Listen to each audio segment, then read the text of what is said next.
Bleeding the brake fluid can be due to repairs or you actually care about your car and you don't want water in your brake lines. I would say if you're going to keep the car for a long time, this service is worth doing. If you're going to get rid of the car in 3 years, it's not worth doing. So obviously we got to start with some brake fluid because we're going to push all that junky fluid through the system.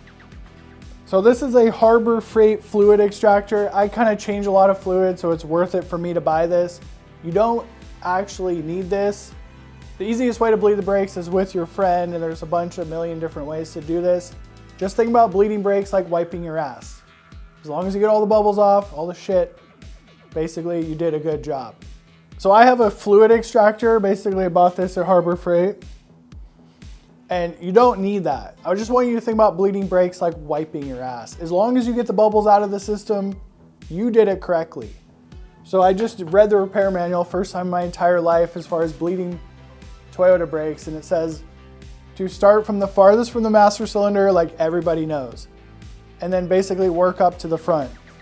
It also says if you bleed the front first, you cannot possibly bleed the rear.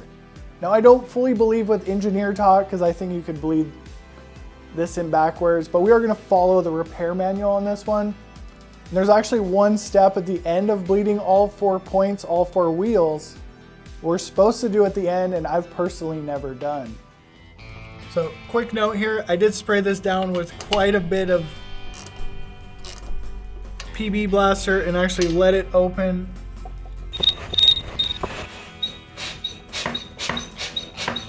So after working the bleeder valve back and forth and pumping that thing about 100 times, I got like this much fluid. So while that thing is hooked up, this is just the way I do it. I'm not saying it's right. We're gonna jump in this beast and pump some brake fluid down.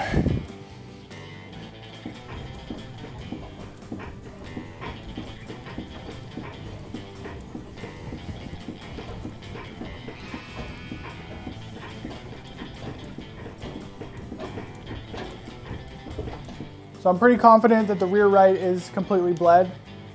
I went through about 1/4 of the reservoir and I just topped it up. Now we're gonna go back to the left rear and continue that process.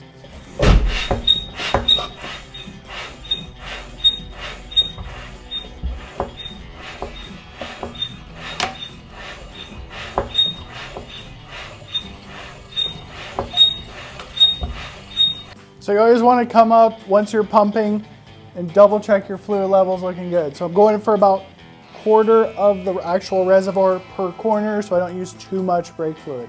So we got both rear drums completely bled. Now we're gonna move on to the right front.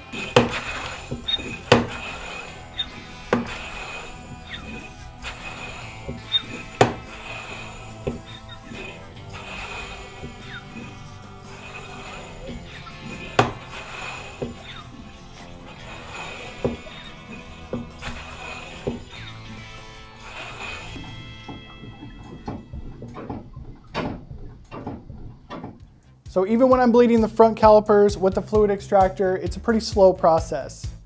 And I still end up pumping the brake pedal quite a bit.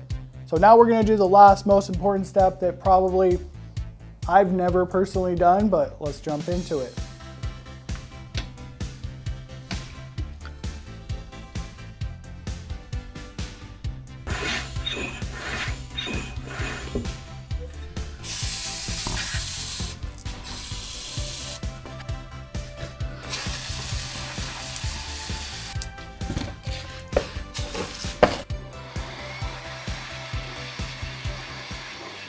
So you need to take bleeding brakes very seriously.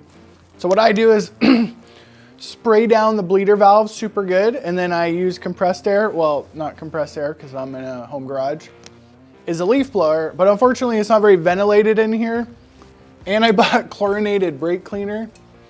And I literally made myself sick last night. Like I had to get out of here and it took me like half an hour to recover. So now, after everything's clean and dry, the point of blowing off all the brake cleaners, make sure everything's perfectly dry. And then you wanna like cycle the brakes, hold hydraulic pressure on those calipers.